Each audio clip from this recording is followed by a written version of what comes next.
What would you do if the most humiliating moment of your life wasn't just caught on camera, but orchestrated by someone you once loved? When hotel surveillance footage of a woman in bed with a man who isn't her fiancé leaks online, the internet erupts in judgment. She's branded a cheater, her engagement is called off, and her family disowns her. But what the world doesn't know is that the footage was staged. The entire setup was meticulously planned, not by a stranger, but by her vengeful ex-boyfriend, who used hidden actors, deepfake technology, and a fake hotel room to make it all look real. This isn't just a story about betrayal, it's a masterclass in psychological warfare. Because sometimes the most dangerous lies are the ones that look exactly like the truth. So if you think you've heard it all, you haven't. Hit follow on your favorite platform and leave us a comment, because the next story might just change the way you see everything. Don't miss a single twisted turn. Chapter 1. The viral video that ruined her life. The video was 37 seconds long. Grainy hotel surveillance footage, a nondescript room, a woman, clearly startled, wrapped in a bedsheet as a man scrambled to cover himself. The timestamp, the angle, the silence. It looked real. And to the internet, that was all it needed to be. By the time Addison Clarke saw the clip, it had already racked up over 2 million views. She was brushing her teeth when her phone vibrated with the first notification, then another, then 20. Her best friend, her cousin, even her future mother-in-law, each message more frantic than the last. Is it true? Please tell me that's not you. You need to talk to Mason now. Addison stared at the screen, numb. Her heart thudded against her ribs as she clicked the link. The clip opened instantly. The footage was dark, shadowy, but it was her face, her eyes, her voice barely audible in a panicked whisper. And the man, definitely not her fiancé. It felt like drowning in slow motion. She collapsed onto the bathroom floor, phone clattering beside her. She couldn't breathe. She couldn't even cry. It was as if her body knew something her mind hadn't caught up with yet, that life, as she knew it, had just shattered. 2 hours later, Mason called. He didn't yell. He didn't ask questions. His voice was terrifyingly calm. Don't come home. She blinked. Mason, I saw it. We all saw it. You lied to me, Addison. Just stay away. He hung up. Addison sat frozen, phone still pressed to her ear. It made no sense. She hadn't been at a hotel. She hadn't cheated. She had spent that entire weekend at her sister's lake house, unplugged from everything. But the video said otherwise. By the next morning, her social media was on fire. Strangers flooded her DMs with threats, insults, and hashtags, branding her a homewrecker. Her wedding website was shut down. Venues and vendors cancelled. Her law firm, already conservative, placed her on investigatory leave, pending a review. The phrase they used, behavior unbecoming. She hadn't even been given a chance to deny it. The footage had spoken louder than any protest she could muster. Her mother, stoic and cold, sent a single text. We raised you better than this. Only her younger sister Emily believed her. She drove 3 hours just to sit with Addison on the bathroom floor again. I know you, Emily whispered, and that video. That's not what it looks like. It's too perfect, too convenient. Addison's voice cracked. Then why does everyone believe it? Emily didn't answer.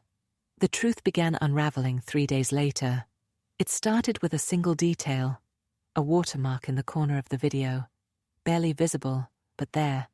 Emily, an amateur video editor, recognized it from a software she once used, DeepReal Pro.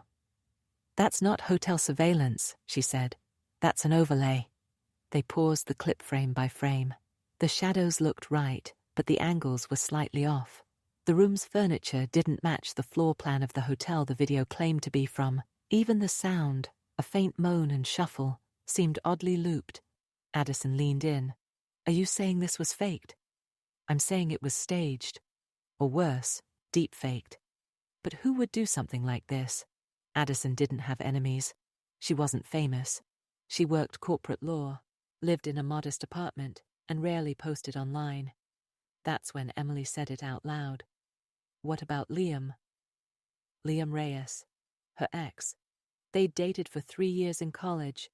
He was charming, obsessive, intense. He wrote her poetry, bought her jewelry, proposed. After 6 months, she said no. When she finally left him, he spiraled. There were late-night calls, unmarked letters, flowers on her car windshield. For months, she feared he'd never let go. But eventually, he disappeared. Or so she thought. Mason had never even met him. "I haven't heard from Liam in years," Addison said. "He blocked me. I blocked him. It's done." Emily frowned. "Are you sure?" Addison's laptop was already open. They searched his name. A few dead-end LinkedIn profiles, a private Instagram, and then Reddit. On a small subreddit about toxic relationships, a user named ExileHawk88 had posted screenshots of a cheating fiancé just days before the video dropped. The language was bitter, personal. "Some people don't deserve a happy ending. Let the world see who she really is. Justice is coming." Addison scrolled slowly. Her heart dropped. A photo, uncropped, of her and Mason at their engagement party. The one only she and Liam had. It wasn't proof, but it was enough to make her skin crawl.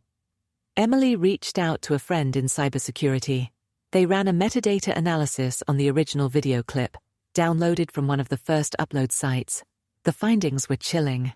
The file had been rendered 2 weeks before the alleged date of the hotel recording. It hadn't come from hotel security. It had been created, stitched together from various sources, manipulated frame by frame. The woman? Addison's face, mapped with AI software. The man? Unknown, possibly an actor, or AI generated as well. It wasn't real. The footage had been a weapon, and someone had pointed it directly at Addison's life. Now armed with evidence, Addison went to the police. The officer looked skeptical until the forensics report hit the table. He nodded slowly. "We've been seeing more of this. Revenge porn, deepfakes, digital sabotage. But it's hard to prove who made it." Addison leaned forward. "Then I'll prove it." She didn't just want her name cleared. She wanted vengeance. And there was only one person who had motive, obsession, and the technical skill to pull it off. Liam Reyes. The first thing she did was check the email she hadn't opened in years. An old Gmail, linked to old contacts. She dug through thousands of unread spam messages and found something. A password. Reset from a video editing site. Dated 3 months ago. She never used that account. But Liam had access to it once. She clicked through the recovery questions. All of them, her first pet, the name of their song, the city where they first kissed, were answers only he would know. And one by one, he had answered them for her. Her stomach twisted. This wasn't just an attack. It was personal. She wasn't dealing with a jilted ex. She was dealing with a manipulator who had planned her downfall like a script. And the scariest part? He wasn't finished. Chapter 2. The Ex Behind the Lens. Addison sat in her apartment with the blinds drawn. The room bathed in grey light as another day blurred into night. Her name was still trending for all the wrong reasons. People were stitching her cheating footage into TikToks, reaction videos, memes. Comment sections read like a digital stoning. But in her hands was the only thing that mattered. Truth. And now, she needed to use it, before Liam erased every trace of what he'd done. Emily handed her a flash drive. "Everything's on there." I pulled the raw clip metadata, overlaid the Reddit timestamps, and backed it all to an offline vault. If he tries to wipe anything now, we've got proof. Addison turned the drive over in her fingers like it was a live grenade. "Then let's bring the bastard down." The first step was finding him. Liam had always been slippery, skilled at blending in, keeping just close enough to watch her without being noticed. But this time Addison wasn't going to look for him. She was going to make him come to her. They started with his ego. Addison created a new Reddit account, The Truth 88. She posted a short thread titled, "The cheating video is a deepfake. Here's proof." Attached were watermarked stills and side-by-side comparisons between the original footage and AI-manipulated facial overlays. The comments section exploded. Skeptics argued, but others, Digital artists, coders, and activists rallied behind her, breaking down how the deepfake was constructed. It was the first time Addison felt the tide turning. The post hit the front page of several forums in less than 12 hours. And then Liam reached out. It was an email from an anonymous Proton Mail account. No name, just a subject line. "You really think you're smarter than me?" The body was short. "Take it down, or I'll make the next one worse." Addison stared at the screen, her hands steady now. She'd been waiting for this. She responded with one sentence. "You already made the worst mistake. You let me live." The reply came instantly. "Let's talk." They met in a parking garage beneath an abandoned strip mall. It was the same place where Liam had once surprised her with a proposal she never asked for. The irony wasn't lost on her. Addison wore a wire. Behind her, hidden in a tinted SUV, two journalists from CipherWatch, a digital whistleblower platform, monitored the signal. One of them had even helped write legislation against AI-driven image abuse. They'd be her witnesses, her insurance. Liam stood by a support column, hoodie up, hands in pockets. "Still dramatic," Addison said as she approached, "still stalking." "You don't get it," Liam said, voice low and venomous. "They all loved watching you fall. I just gave them the push." Addison's jaw tightened. "You made me a villain in a video that never happened. You ruined my engagement, my career." "You ruined me first," he hissed. "You left me. You erased me. This," he gestured vaguely, "was justice." "No," Addison said coldly. "It was performance. And now the curtain's coming down." He laughed. "No jury's going to convict me. There's no physical harm. Just pixels. The world's already forgotten you."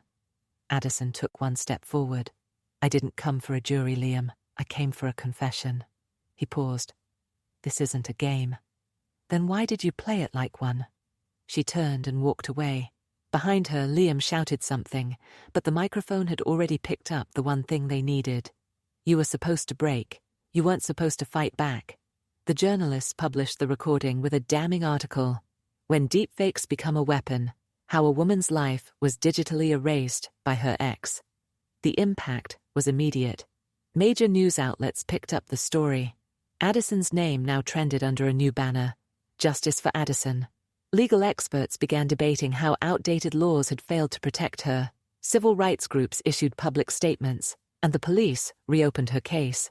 This time, they brought in a cybercrime task force. Addison turned. Over the flash drive, the metadata analysis, the Reddit logs. With expert testimony from digital forensics analysts and Liam's own voice on record, the DA's office filed formal charges: digital harassment, defamation by fabrication, and malicious use of AI technology.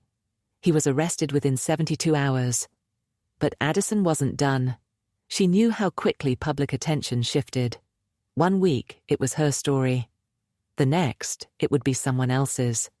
If she wanted to stop this from happening again, to someone else, somewhere less privileged, with fewer allies, she had to weaponize her pain into purpose.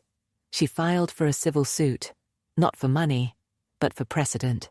Her legal filing included a demand that platforms be required to mark AI-generated content with hard-coded watermarks, and that social media sites adopt faster takedown protocols for manipulated material proven false by digital audit. It was radical, but not impossible. Her case would make history if it landed.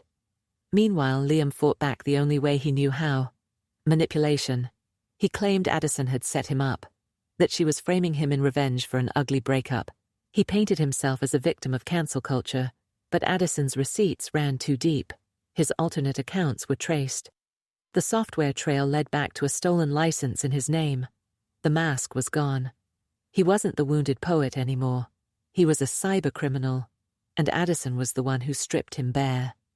Still, the damage couldn't be undone, not entirely. Mason never came back. He reached out once, a short voicemail laced with regret, but Addison never returned the call. Her firm took her back, but the scars remained. Clients whispered. Some didn't trust her. A few treated her like she was still guilty, just not in the way they originally thought. Addison learned to live with that. Because surviving wasn't just about clearing your name, it was about rebuilding it stronger. She started giving talks, first in classrooms, then at conferences.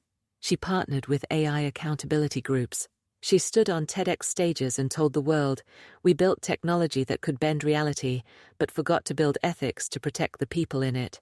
And every time she looked out at an audience, she saw faces like hers, betrayed, humiliated, disbelieved. She was no longer alone. The final nail came when Liam's trial went viral. Prosecutors used Addison's original footage, Reddit threads, and the parking garage recording. But it was the testimony of digital forensic experts that sealed his fate. When they showed the side-by-side of Addison's real face and the AI overlay with the misaligned pupils, the breathing that didn't match the chest movement, the uncanny blink pattern, the jury gasped. It wasn't just fake, it was disturbingly calculated. Guilty on all counts, sentenced to 3 years in federal custody and 5 years probation under new AI abuse provisions. It wasn't enough, Addison thought, but it was a start. On the day of his sentencing, Addison stood outside the courthouse with her sister. The press swarmed, microphones shoved toward her face. She said only this: "Truth isn't something you wait for, it's something you fight for." Then she walked away. Behind her, camera shutters clicked, but this time, the lens was on the right story. Chapter 3. The Confession Trap. It wasn't enough to prove her innocence. Not anymore. Addison wanted everyone who had watched that video, laughed at it, forwarded it, judged her. She wanted them to see the truth. She wanted to bury Liam Reyes. With Emily's help, she mapped out every piece of evidence they had. The doctored metadata, the deepfake markers, the Reddit posts, even her old email account logs. It was compelling, but still circumstantial. To get authorities to take action, Addison needed a confession, or at the very least, undeniable linkage to the fabrication, and that meant luring the monster out of hiding. She would have to play a game of her own. Liam had always wanted control. Control over her life, her love, her decisions. His obsession wasn't romantic, it was parasitic. So Addison gave him what parasites love most: attention. She created a fake Instagram profile using a stock model photo. The bio read, "Reputation doesn't matter, only revenge." Then she followed Liam's known burner Reddit account. A few hours later, he followed back. She messaged, "I saw what you did to her. I've got the full file. Clean. Want it?" The bait was set. He responded within an hour. "Who are you? Where'd you get it? Show me proof." Addison uploaded one of the original video frames before the deepfake facial overlay had been applied. No facial details, just enough to prove access to source material. Liam's next message gave her exactly what she needed. "That's mine. Delete it. You're not authorized to have that." Screenshotted. Timestamped. Tracked. Still, she needed more. Addison offered to meet in person, under the guise of someone selling exclusive footage of Addison's next scandal. The setup was perfect: a downtown cafe near surveillance, mics hidden in plain sight, and a small team of freelance journalists Emily had hired through a digital whistleblower group. Addison would go as herself. No mask, no filter. Just the woman Liam tried to destroy, walking back into his life like a storm with receipts. He showed up 5 minutes late. Tall, lean, smug as ever. He wore a designer jacket he couldn't afford, and sunglasses that didn't hide his arrogance. When he saw her, he stopped mid-step, his expression twisted with equal parts confusion and fear. "You?" he muttered. Addison stood, ice in her veins. "Did you miss me?" He started backing away, but she followed. "You made a video, Liam. You spread it like wildfire, and I let the world believe I was broken. But I'm not. I'm here. I'm watching you." People around them stared, unsure what kind of confrontation was unfolding. Liam scoffed. "You're insane." Addison smiled. "You should know. You wrote the script." She tapped her phone, triggering the Bluetooth mic in her purse. "You made it look so real. The watermark, the shadows. Did you enjoy destroying my life? Or was it just to punish me for leaving?" Liam's jaw tightened. He whispered low enough that only the mic would catch it. "You deserved it." Click. That was all she needed. Within 24 hours the footage went live, on every platform that had previously shamed her. But this time the narrative was different. The title read, "How My Ex Used AI to Fake Me Cheating and Ruin My Life." It opened with Addison's face, calm, direct. "My name is Addison Clarke. 3 weeks ago, a video surfaced of me allegedly cheating on my fiancé. It was a lie, fabricated, manipulated, and deliberately leaked by someone who once told me he loved me." Then it cut to Liam's confession, crystal clear. "You deserved it." The fallout was swift. Bloggers retracted posts. Her firm reinstated her. Her fiancé, now her ex, sent a groveling apology she ignored. And Liam, he vanished online. But not before the police paid him a visit. The forensic evidence and the recorded admission were enough to trigger an investigation into cyber harassment, defamation, and digital assault. Addison didn't need him in prison. She needed him powerless. 6 months later, Addison launched a nonprofit called Render Truth, dedicated to exposing deepfake abuse and digital manipulation in revenge cases. She partnered with privacy rights lawyers, AI ethicists, and cybersecurity firms. Her first public case, a teenage girl whose breakup was exploited by an ex who made fake nudes using AI. Addison won her the case, and the girl got her life back. But Liam still haunted her. He hadn't been sentenced yet.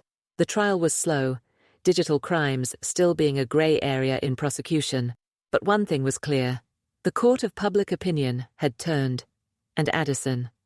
She was no longer a victim. She was a name, a symbol, a warning. The same internet that tried to shame her now amplified her voice. On the anniversary of the leak, Addison posted one final video. It wasn't flashy. No dramatic music. Just her, sitting on a bench in the city where she'd once thought her life had ended. "Some people think cameras never lie," she said. "But cameras don't tell stories. People do. And people lie all the time." She paused, voice steady. "So if someone tries to rewrite your truth, pick up the pen and write it louder. Fade to black."